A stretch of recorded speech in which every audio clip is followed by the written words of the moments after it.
This is the Fox 5 News Block. Questions this afternoon following the tragic death of a worker during a partial building collapse in Brooklyn. And courtroom drama when the judge threatened to kick Diddy out of the courtroom. Good afternoon, I'm Bianca Peters. Welcome to the News Block. There could be more courtroom drama as the jury has begun deliberations in the Harvey Weinstein retrial. Could we see a verdict today? Let's get out to Linda Schmidt, who spent the day in that Lower Manhattan courtroom. Linda, how are things progressing there? Hi there, Bianca. Well, first of all, the jury started deliberating about 3.5 hours ago. It was about 11:25 this morning. And before they started deliberating, by the way, there was some drama. You talk about drama in the Diddy courtroom. There was some drama this morning in the Weinstein courtroom as well. That's because juror number 8, the judge saying today she had been chronically late during this trial, and then she ended up calling out sick this morning. So the judge had to replace juror number 8 with alternate juror number 1. At that point, Weinstein's defense attorneys called for a mistrial, which the judge denied. The judge saying this is just how our system works, that if a juror is unable to fulfill their duties, then the alternate would take the other juror's place. In addition to that, he also pointed out that both the defense and the prosecution picked the alternate jurors, so there should not be any problem with that. In the meantime here, Harvey Weinstein did not testify during his sex crimes trial. He also did not testify during his first trial back in 2020. But today, after the jury left the courtroom to begin deliberating, Weinstein addressed the court, thanking them and court officers. And he was jokingly saying, with the exception of the captain, and then he goes on to say, no, I'm just kidding. I've been treated incredibly fair. I appreciate you all. Now, he was talking once again about the court officers. He is charged with raping an actress in 2013 and then sexually forcing himself on 2 other women. One was a production assistant in the movie industry, the other a model who wanted to become an actress. She says he first assaulted her when she was just 16 years old. Weinstein has always denied the allegations and has said the sex with anyone was consensual. Now, the reason that he is being retried here in criminal court in Lower Manhattan is because his conviction back in 2020 was overturned last year by a higher court on a technicality. But again, the jury began deliberating about 3.5 hours ago. We're going to have to wait and see what happens, how many days this takes. But I was talking to some lawyers, and they're estimating a verdict could come down. And again, this is a guesstimate by next Tuesday, Wednesday. Back inside to you. All right, well, we'll look forward to that. Linda, thanks so much for the update. Meanwhile, some breaking news out of the Sean Diddy Combs sex trafficking trial. The judge stopped proceedings today to warn Diddy he's in danger of getting booted out of the courtroom. According to the judge, Diddy was looking at the jury and nodding vigorously during the cross-examination of Brianna Bongolan. She is a witness who was a friend of Cassie and claims Diddy once dangled her over a balcony 17 stories above the ground. And the judge called Diddy's gestures towards the jury absolutely unacceptable and warned Combs' lawyers that if he saw it again, Combs would be kicked out of court. Meanwhile, testimony continues with the next witness, an alleged victim who will be testifying under the pseudonym Jane. All right, well, a worker is dead after a partial building collapse in Brooklyn. This happened just before 9 a.m. on the 3200 block of Quinton Road in Marine Park, Brooklyn. First responders found the roof, a shed, had partially collapsed. That shed is in the back of a 2-story restaurant and appears to be under construction. But authorities say a man, possibly a worker, was found in that debris. He was rushed to Brookdale Hospital where he was pronounced DOA. The victim is a 43-year-old man. His identity is pending next of kin notification. Officials with the building departments were also on the scene, and work being done has been stopped as that investigation is underway. One of the suspects in the brutal beating of an off-duty NYPD officer in the Bronx was indicted by a grand jury today. 23-year-old Wayne Lucas was arrested yesterday, is now facing attempted murder of a police officer, attempted aggravated assault of a police officer, and other charges as well. Several members of the NYPD showed up today's hearing, and a second suspect, another 23-year-old, has also been arrested in connection with that case. Police say the off-duty cop was beaten by the suspects last month in the Parkchester section. They're accused of stealing his gun, wallet, and phone while holding him at knife point. That officer has since been released from the hospital. Well, 2 overnight fatal shootings in our area. Police are looking for a suspect after a man is shot to death in Hell's Kitchen. This happened around 11 last night by 42nd Street and 9th Avenue. Investigators say a gunman wearing all black fled the scene on foot. This was right towards Times Square. Authorities are not aware of any motive in that shooting just yet. And police also searching for a suspect in a fatal shooting in Chelsea. This happened shortly before 9:30 last night near the intersection of West 17th Street and 9th Avenue. We're now learning that victim has died and is being identified as 21-year-old Rakis Cohen. Meanwhile, Israel says it's recovered the bodies of 2 Israeli-American hostages from the Gaza Strip.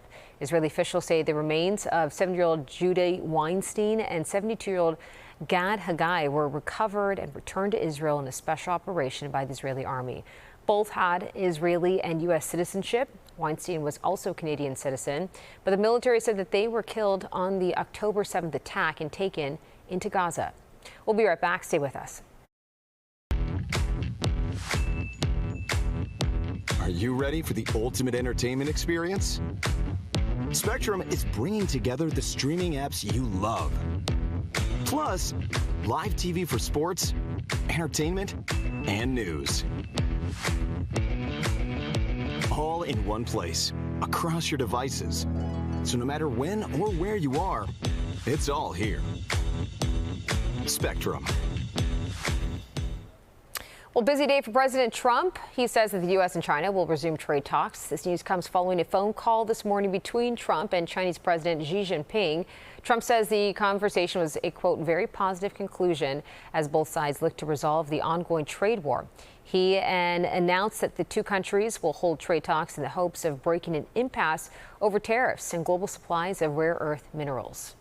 Speaking of President Trump, he also is hosting German Chancellor Friedrich Merz as the White House. They also discussed the ongoing war in Ukraine. Merz says Germany is on the side of Ukraine, but Trump compared the conflict to 2 children fighting in a park. As for the president's relationship with the richest man in the world that has taken a turn for the worse, Elon Musk recently called Trump's big, beautiful bill a disgusting abomination. He said it would increase the federal deficit, something that he was tasked with reducing. But today, during that meeting with Merz, Trump said that he was very disappointed with Musk for those remarks. A short time ago, Musk responded by posting on his platform X, saying Trump would not have won the election without him. All right, cities across the northern parts of the country experiencing reduced air quality as wildfires burn in Canada, sending potentially harmful smoke to the U.S. Fox's Eric Shawn has more on how to protect yourself from the haze. Plumes of smoke from the Canadian wildfires blanketing large areas of the eastern United States, increasing the risk of our air quality. I can definitely see it in the air. They look up in the sky, you can see that there's a haze in the sky. The lingering smoke bringing unhealthy air conditions to parts of the Northeast and the Midwest, triggering alerts in several states, including Iowa, Wisconsin, and Pennsylvania. Some of those particles and gases are reaching high enough that they can be transported long distance. And so some of those particles are coming into the U.S. Experts warn people to take extra precautions to stay healthy. Consider wearing an N95 mask, keeping windows closed, or staying inside, especially those with asthma, lung disease, and other heart and lung issues. And remember, even if you don't see or smell smoke, it could still be harmful. If air quality is bad and you're exposed to either very hazardous air for a short period of time or even like moderately bad air for a very long period of time, that can have a correlation with mortality. If you're concerned about air quality, there are ways you can monitor real-time pollution threats, including the EPA's Air Now map and the more localized Purple Air quality monitoring site. You can get one of these low-cost air quality sensors that are portable and you can use for yourself, so you can have the measurements that are inside your home or even right outside your home as you go outside. Oh, the air quality is expected to improve over the coming days, but smoke still expected to last at least through the end of the week. In New York, Eric Shawn, Fox News.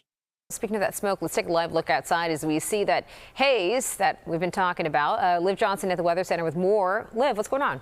Well, yeah, you can see the haze and you can kind of feel that pollution and that smoke. So we have another air quality alert. We had this yesterday. It's the same thing from 11 a.m. to 11 p.m. and that's for all 5 boroughs, Long Island, most of New Jersey, Connecticut, and then up into the Hudson Valley. So most of us, we're finding ourselves in this moderate category. So most of us have been in about the 70s today. So it's really not too bad. But if you do have respiratory illness or you're just sensitive to poor air quality, then it's a day to watch your activities outside. Now, the other headline. We have some really pretty extreme heat and humidity. We're not much warmer than yesterday, but we are sitting at 86 degrees currently in New York, 81 out on Long Island. We've crossed into the 90s for some places in the tri-state, 91 for Hartford, 92 for Poughkeepsie, and 90 for Newark, New Jersey right now. We also are experiencing a bit more humidity than we have the past couple of days. It's a big jump from 2 days ago. But right now, we're in the low to mid 60s. Anything above 60 starts to feel humid. So the higher you get up there, like Bridgeport and Long Island right now, the more humid and muggy it's just going to feel out there. Throughout tonight, this is going to be the worst of it. It gets a little better over the next couple of days. It's still going to be warm and a little humid, but we'll be more in the lower 60s and upper 50s. Other than that haze, we have plenty of sunshine today.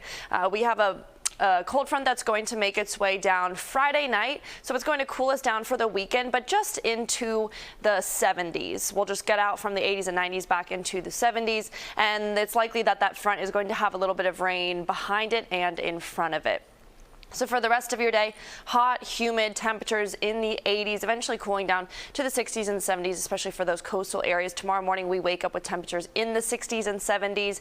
We're expecting a couple showers. It's mainly going to be north of New York, but we're likely still going to get maybe a quick afternoon shower. And we are pretty much could see the same thing at night as well. And then Saturday showers on and off throughout the day. But like I said, it's going to be a bit cooler with temperatures in the 70s. The start of next week is expected to be dry, upper 70s, low 80s. Bianca. All right, sounds good, Liv. Thanks so much. To this now, the new Nintendo Switch 2 officially on sale. Gamers starting purchasing these new Switches at midnight after lining up all day yesterday outside of the Nintendo store at Rockefeller Center. The new console has a larger screen, faster processor, improved graphics, and voice chat. Pre-orders for the gaming console sold out almost immediately weeks ago, crashing the sites of major retailers. It cost around $500. And scientists in the UK believe that they have created the world's smallest violin. It's actually smaller than the width of your hair. So they did this by using nanotechnology. Music was not the reason why those scientists created the instrument. They say it's actually going to help with research into an array of applications.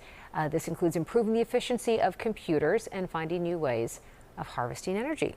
Pretty interesting. All right, that is your news block for now. I'm Bianca Peters. Thanks for joining us. Tune into the 5 o'clock news on Fox 5 and right here on Fox Local for all of the day's news as it develops. We'll see you back here tomorrow.